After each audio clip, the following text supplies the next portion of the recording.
Rudy!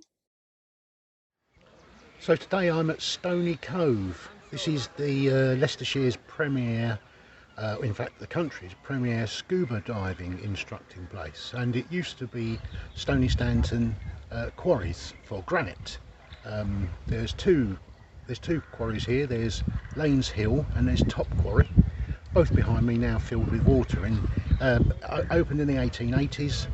The quarries were allowed to fill with water in the 50s and the 60s, and slowly over time, there'd always been a problem with water here, but slowly over time it filled up with water.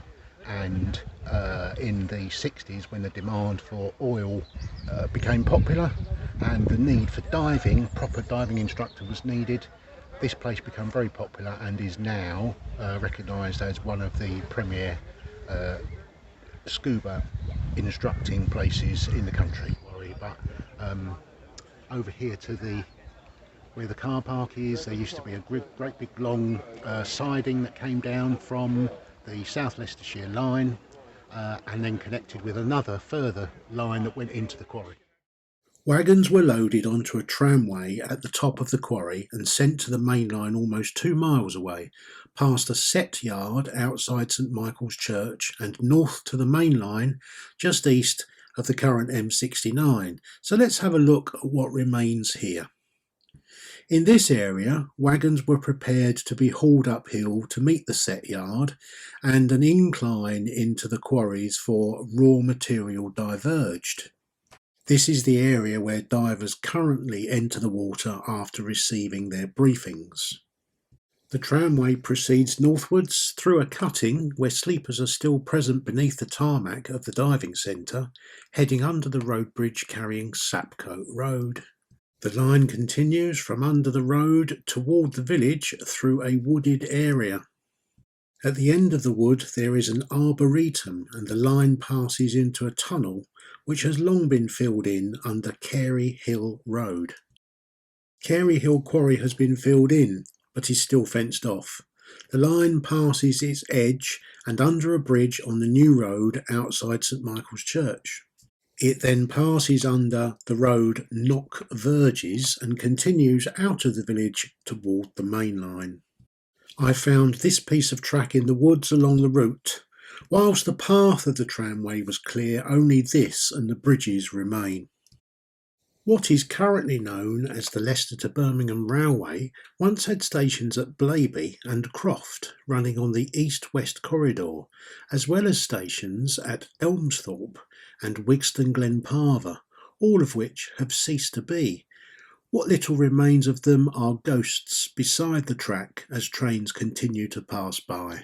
Also on this line are a number of quarries which had sidings and tramways, and the majority of these are now public footpaths. YouTuber Midi Explores has filmed a number of these. A previously unmentioned form of transport appears in this history, the Aerial Ropeway.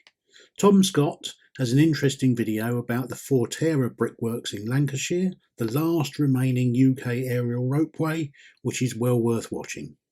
The South Leicestershire Railway was founded in 1850 as the Nuneaton and Hinckley Railway, with parliamentary powers to build a 4.5-mile railway from Nuneaton on the London and North Western Railway to Hinckley in Leicestershire.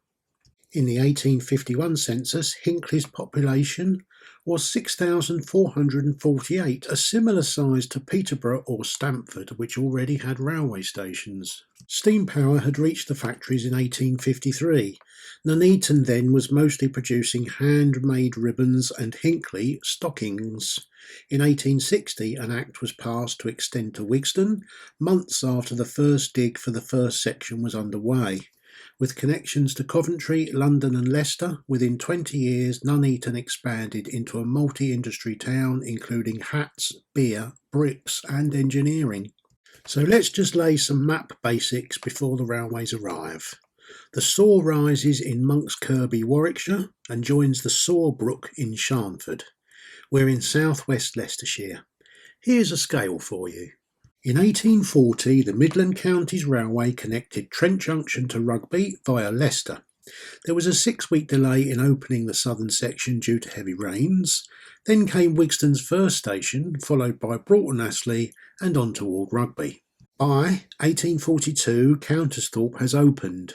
The exact date is unclear, but it is delayed in the original line opening. In September 1847, Nuneaton is reached on LNWR's Trent Valley line from Rugby to Stafford, avoiding Birmingham. In August 1849, the Midland Railway, which had bought out the Leicester and Swannington Railway in 1845, created a new branch from the Midland to join it and its other extension at the West End, connecting to Burton-on-Trent. On the 12th of September 1850, the LNWR connected Nuneaton to Coventry, opening a market for bicycles and clocks.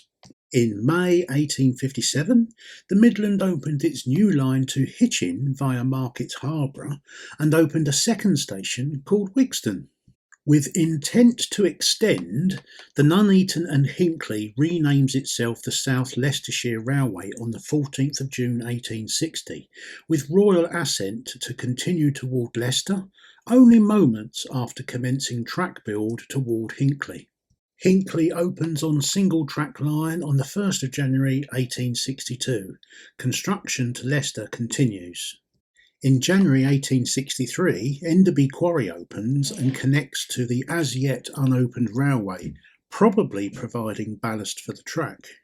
South Leicestershire's extension was completed in 1864, still single track and operated by LNWR and connecting to the Midland Rugby branch. It incorporated local quarries who built sidings to the line. Elmsthorpe, Narborough and Blaby open on the 1st of Jan. An additional route to Midland's new but short-lived Nuneaton Abbey Street station was added on the Whittaker and Nuneaton branch, avoiding LNWR's Nuneaton on Bond Street. In 1867, the South Leicestershire Railway is taken over wholly by the London North Western. Leicester Station is renamed Leicester Campbell Street. To prevent confusion, the Wigston on the Midland Counties line is renamed Wigston South in 1868. Around 1870, Orson Wright opened the Wigston Tile and Brick Company, connecting via a tunnel under Saffron Road to the Midland Railway. In 1871, during construction of the Ashby and Nuneaton line, work also starts on the Hinckley to Stoke Golding spur. A Roman vase with over 200 mint coins is discovered. Track is certainly in place as a death is recorded of a man falling from a moving wagon. A south cord from Wigston to the Midland Hitchin branch is added in 1872. In August 1873, the Ashby and Nuneaton Railway opens, though goods-only traffic starts 18 days later.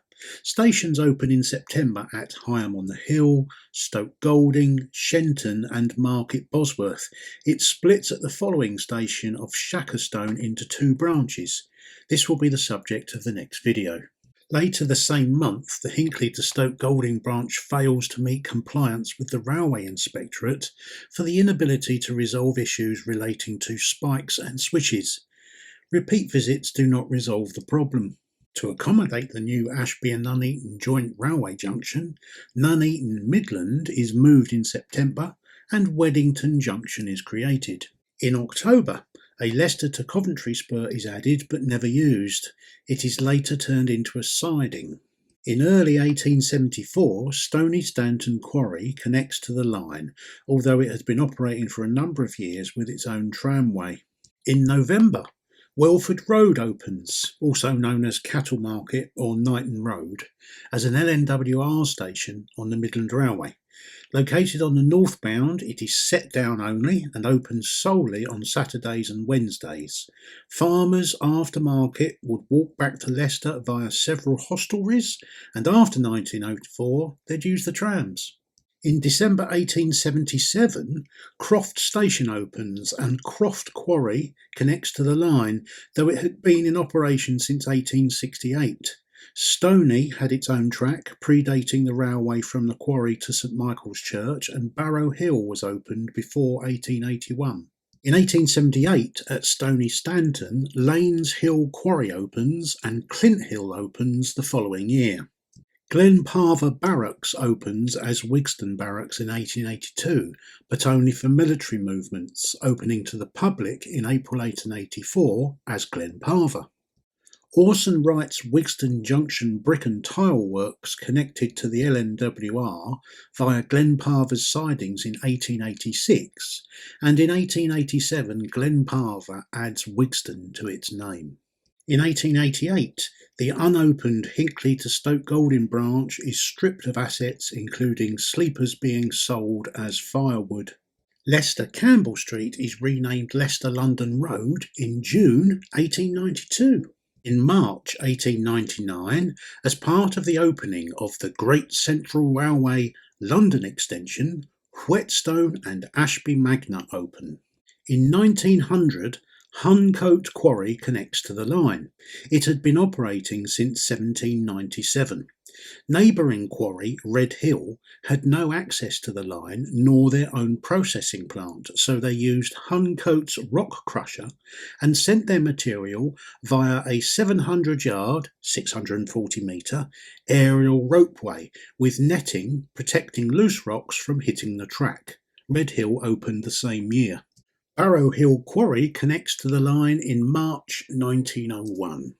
The Midland quadrupled their railway, and at Wigston the junction was altered in 1902, so the LNWR joined the Midland at the same point as the London and Hitchin line, requiring Wigston to be rebuilt.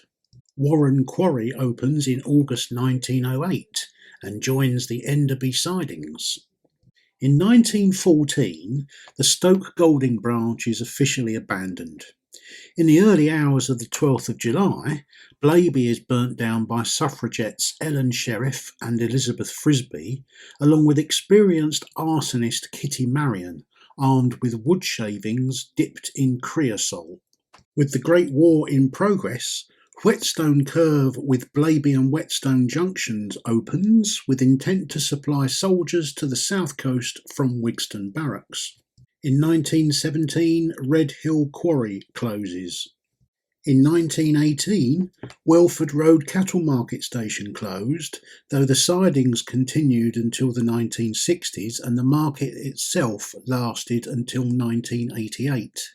Poignantly, on Armistice Day 1919, Whetstone Curve, which had supplied troops, is taken out of use. In 1921, Clint Hill Pit closes. It became landfill and remains fenced off in the centre of Stoney village. A number of changes take place in the years following the 1921 Grouping Act. The Midland and LNWR become the LMS, and the Great Central becomes the LNER. In 1924, Wigston on the Midland Main Line is renamed Wigston Magna. In June, Nuneaton, Midland, was renamed Nuneaton Abbey Street and Nuneaton renamed Trent Valley. The station went back to Nuneaton in 1968 but is often still referred to as Trent Valley. The Ashby and Nuneaton Railway closes to passengers on the 13th of April 1931, closing all stations on both branches. The 1950s sees the closure of Huncote Quarry in 51, Barrow Hill in 57, Lanes Hill and Top Quarry in 58, and both these Stoney Stanton quarries begin to fill with water. In 1961, the ex-Midland Railway Leicester to Rugby line at Nuneaton was closed and quickly removed. In January 1962, the LMS branch to Rugby closes as a precursor to the Beeching Acts and loses station at Wigston South, Countersthorpe and Broughton Astley. In June, the Ashby and Nuneaton Railway closes all branches. Beeching's report is published in March 1963. In 1963, Stoney Stanton Quarry becomes popular with water skiing and divers, especially those looking for careers in the North Sea. In March, Whetstone closes. In 1965, the section between Lutterworth and Markfield on the UK's first long-distance motorway, the M1, opens. On the 4th of July 1966, Orson Wright's Brick and Tile Company is disconnected from the main line. The effects of the Beaching Acts come into effect in 1968 with the closures of Wigston Magna in January and Wigston Glenparva, Blaby, Narborough, Croft and Elmsthorpe in March. In May 1969, Ashby Magna closes with the section of Great Central from Rugby to Nottingham, bringing the entire railway to closure.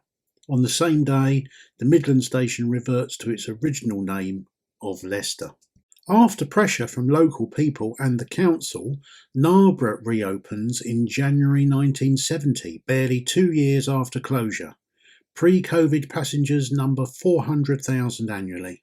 In 1973, on the Battlefield line, which was a section of the Ashby to Nuneaton Railway, the first train of open wagons runs from Shackerstone to Market Bosworth. In February 1976, Warren Quarry closes. In November, the M69 opens at the Leicester end.